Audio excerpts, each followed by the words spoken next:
நான் பயந்து போனேன். இனிமேல் கிரிவலம் வந்ததுன்னா என்னைக்காவது லாக்டவுன் போட்டாங்கன்னா சத்தமெல்லாம் போய் கிரிவலம் வந்துட்டு வரணும்.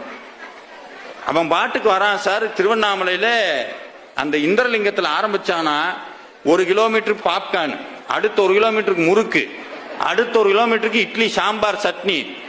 அதாவது பரவாயில்லன்னு நினைச்சேன். அங்கிட்ட ஒருத்தன் போட்டிருந்தா சார் ஒரு ஐட்டம், வீச்சு புரோட்டா போட்டுக்கிட்டு இருக்கேன்.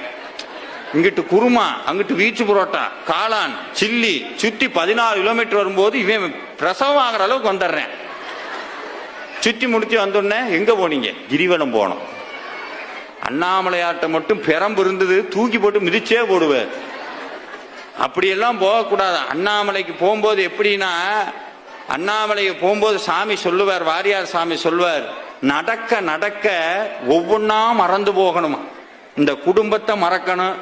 அதையெல்லாம் எப்போ மறந்துட்டேன் சார்.